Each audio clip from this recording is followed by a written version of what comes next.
పేరు చిన్నపోయిన వెంకట నరసమ్మ. మా ఊరు పెదారికట్ల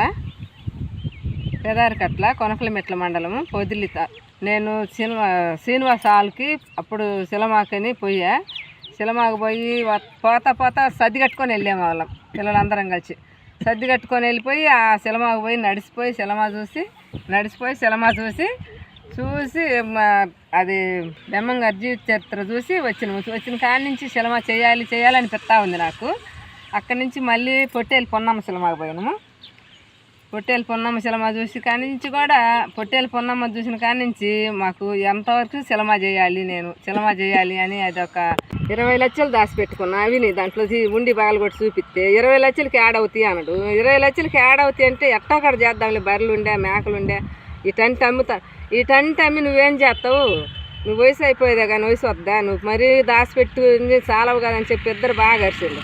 ఏమైనా కానీ నేను చేయాలి, నేను జనంలోకి పోవాలని గట్టిగా పట్టుబెట్టినాక చేద్దాం. ఏం తప్పు నువ్వు చెప్పిందే మేము వినాలి, నేను చెప్పింది నువ్వు వినవని చెప్పి గట్టిగా పట్టిండ్రు. ఇద్దరం చేసినాక ఆ 20 లక్షలు అయిపోయినాక మళ్ళీ మేకలు అమ్మేసినాం. మేకలు అమ్మినాక మళ్ళీ అవి అయిపోయినాక మళ్ళీ బర్రెలు అమ్ముకోవాల్సి వచ్చింది. బర్రెలు కూడా అమ్మి నువ్వేం చేస్తావు, ఏదో ఒకటి చేస్తాలని చెప్పి అంటే అంతను మళ్ళీ పొలం అమ్మిండు. 4.5 ఎకరా అమ్మిండు పొలం.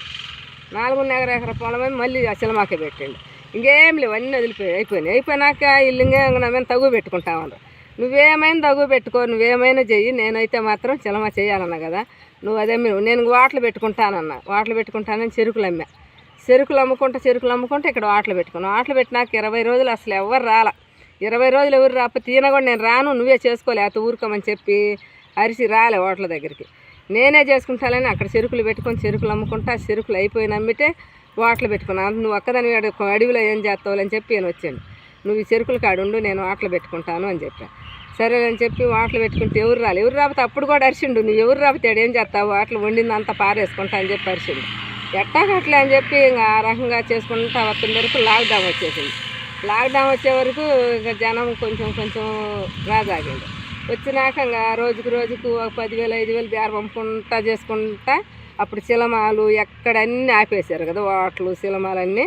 అప్పుడు బాగా 4 లక్షల దాకా సంపాదించుకున్నాం ఆ 2-3 నెలల్లో. సంపాదించుకున్నాక ఆ డబ్బులు రవి మళ్ళీ డబ్బులు దాచిపెట్టుకున్నాను, మళ్ళీ చేయాలని చెప్పి ఇంకా మళ్ళీ మొదలుపెట్టి మళ్ళీ సినిమా చేసినాం. ఇంక ఇప్పుడు వాటర్ డబ్బులు పెట్టుకుంటా, వాటర్ డబ్బులు మేము పని చేసుకుని కష్టం చేస్తాం, రైతు పని చేస్తాం బాగా ఎత్తుగా. మేము పొలం పని అన్ని పైర్లు వేస్తాం, పొలం అంతా వేసుకొని అన్నీ చేసుకుంటా ఆ పొలం పని డబ్బులు ఇవన్నీ కలిసి సినిమా పెట్టుకున్నాం. అంతసేపున సినిమా చేయాలి నాకనే అదొక విధి అయిపోయింది, చేద్దామని. ఆ నుంచి పెళ్ళి అయినాక అప్పుడు 14 సంవత్సరాలు మాకు పెళ్ళిగా తల్లికి ఆ సినిమాలు చూసింది.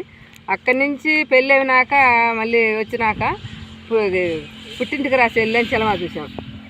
పుట్టింటికి రాసి సినిమా చూసిన కానించి ఇంకా సినిమా చేయాలని ఇక్కడికి వచ్చిన కానించి ఉండికి డబ్బులు వేసుకున్నాను. నేను రోజు పనికి పోయేది కొన్ని వాళ్ళకి ఇచ్చి కొన్ని వేసుకున్నా.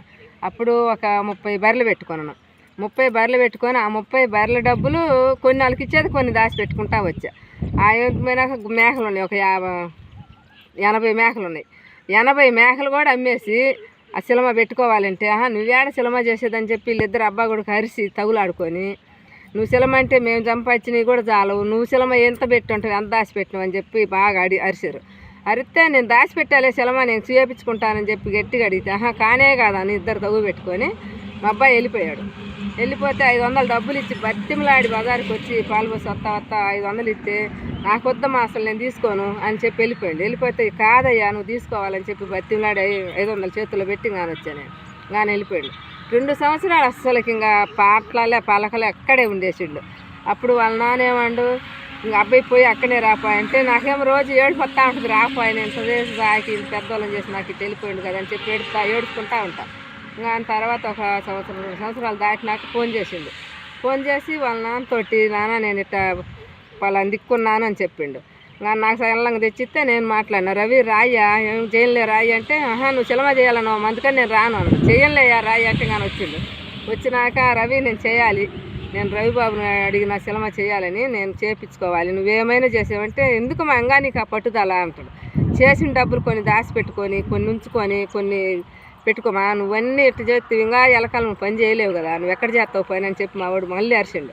అయినా చెయ్యాలి రవి, నేను జనంలోకి వెళ్ళిపోవాలి, నాకు జనంలోకంటే ఇష్టంగా ఉంది, నేను పోవాలి, నువ్వేమైనా నువ్వు అని చెప్పి గట్టిగా ఇంకా మా అమ్మ మొండి పట్టు, మా అమ్మ వదిలిపెట్టదు అని ఇంకా మా వాడు కూడా చిన్నగా లైన్లోకి వచ్చాడు. వాళ్ళ నాన్న అయితే అసలు నీ సినిమా ఎందుకని చెప్పుతో కొడతానని చెప్పి చాలాసార్లు అరిచిండు. నువ్వేమైనా నేను సినిమా చేయాల్సిందే, నేను చేపించుకోవాల్సిందే, రవిబాబు చేస్తానండు అని చెప్పి ఈయన గట్టిగా పెట్టిన. ఇంకా నీ మండు పట్టు మేమేం చేయలేము అని చెప్పి ఇంకిద్దరు ఒప్పుకొని చేపించు. నువ్వు ఇప్పుడు ఇంకా కష్టం చేయాలంటావు, సొమ్ము చేపించుకొని నువ్వు దాచిపెట్టుకొని ఇప్పటి నుంచే సుఖంగా బతుకు, ఇంకా బతికినంతకాలం కష్టం చేయాలని నువ్వు బాగా ఇది అవుతావు అని చెప్పి బాగా అరిచిండు ఇద్దరు అబ్బా కొడుకు. మీరు ఎన్ని అరిచినా నాకు సొమ్ము వద్దు, గుడ్డలొద్దు, నాకేమొద్దు, నేను సొమ్ము చేయాలి, జనం లేకపోవాలి అని చెప్పి బాగా పట్టుబట్టి సినిమా చేయించిన. మాతంగిని గురించి సినిమా చేయించాను, నేను స్టోరీ చెప్పేసా కొంత, ఆ సినిమాని బట్టి చేశారు. నీకు ఎందుకమ్మా అంత పట్టుదల అంటే నాకు పట్టుదల, నాకు సినిమా చేయాలి. మా మాతంగులు వస్తే మాకు చాలా ఇబ్బందులు పెడతారు మాతంగిని. ఆ మాతంగిని గురించి సగము కథ చెప్పిన కానీ ఆ కథ తీసేసారు పూర్తిగా. ఈరోజు సినిమా అయిపోయింది. పవన్ కళ్యాణ్ కోసం పోవాలి, వాళ్ళ చెల్లిగాను అక్కగాను అన్నగాను పోయి ఆయన పాద సేవలు చేసుకుంటా ఆయన ఇంటి ముందు కూర్చొని ఆయన చేత నేను నా టైటిల్ చేయించుకోవాలని నాకు చాలా చాలా కోరికగా ఉంది. నేను సినిమా చేసుకుంటామంటే సినిమా చేయడానికి మనకి చూసే కెపాసిటీ కూడా లేదు, సినిమా చేసేది ఆడని చెప్పి అరిస్తే ఏమేం చేసింది, నీకు డబ్బులు ఉన్నాయి, నీతో పని లేదు, నేను ఏదో తంటాలు పడి డబ్బులు 10 రూపాయలు కోటం చేసుకున్నా, పొరవైతే ఇద్దరు లేకపోతే లేదు, నా డబ్బులకు వచ్చేసరికి సినిమా చేయించుకుంటానని అడ్డం తిరిగింది. సరేలేమ్మని నేను కూడా సరేలేమ్మని. ఆమె ఏం చేసింది, ఎంత డబ్బులు ఉన్నాయంటే నా కాడ 20 లక్షలు దాకా ఉన్నాయని చెప్పుకొచ్చింది. ఆ 20కి సినిమా అవ్వదంటే ఆయన కాడికి అవుతే తర్వాత చూద్దాంలేమని మొదలుపెట్టి చేయంగానే కాసిన అయిపోయే కొంది ఒక పొలాలు అమ్మిను, తర్వాత ఒక 70 మేకలు అమ్మిను, మళ్ళీ 4 ఎకరాల 80 సెంట్లు ఒకటి, 2 ఎకరాల 60 సెంట్లు ఒకటి పొలాలు అమ్మిను, తర్వాత ఇంకా బర్రెలు అమ్మిను. అన్నీ అయిపోయి లాస్ట్కి వచ్చేసరికి దీన్ని ఆడియో ఇది పబ్లిసిటీ చేయడానికి దాని పేరు ఏమంటాం, ఎడిటింగ్ చేసుకోవడానికి డబ్బులు అయిపోయాయి. ఆ ఎడిటింగ్ చేసుకోవడానికి డబ్బులు లేకపోతే అక్కడ ఏం చేసినామంటే మళ్ళీ ఇల్లు ఉంది, ఇల్లు కూడా ఒక 3 లక్షలకి ఏరే బ్యాంకులో పెట్టేసి అది తీసుకొచ్చాను. మళ్ళీ సెన్సార్కో దేనికో దానికి కావాలి, మళ్ళీ 2 లక్షలు కావాల్సి వచ్చింది. కనిగిరిలో మళ్ళీ ఒక చోట నెల కట్టే బ్యాంకులో మళ్ళీ తీసుకొచ్చి మళ్ళీ పెట్టినాం. అటు చేసి మొత్తం మీద అయితే ఒకదించి అయిపోయింది. లాస్ట్ మాదేంటంటే పవన్ కళ్యాణ్ గారు సారు మా సినిమా టైట్లో వైట్లో ఒకసారి కానీ ఓపెన్ కానీ చేయగలిగితే మీ అందరి దయ వల్ల ఆయన దయ వల్ల మేము కట్నం పడతాం, లేకపోతే ఇంకా మేము కనపడేదానికి కూడా అవకాశాలు లేవు.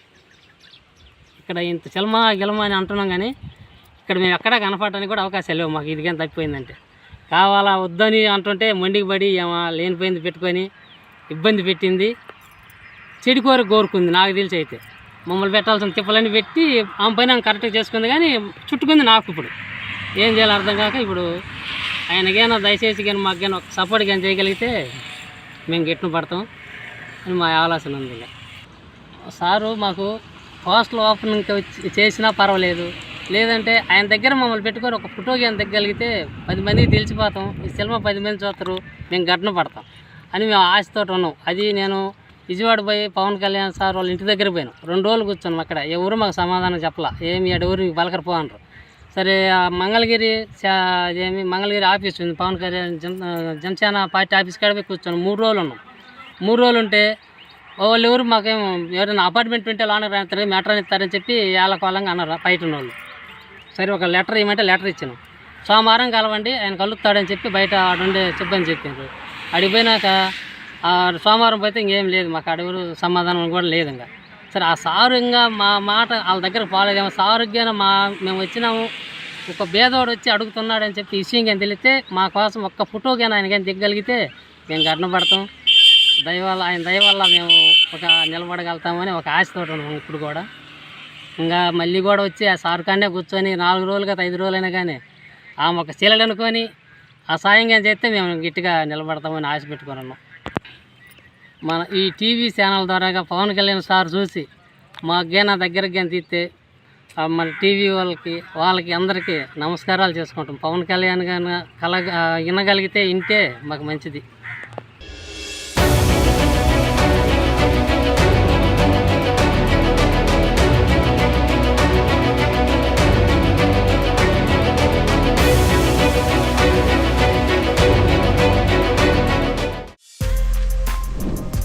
For more videos like this, subscribe Big TV channel.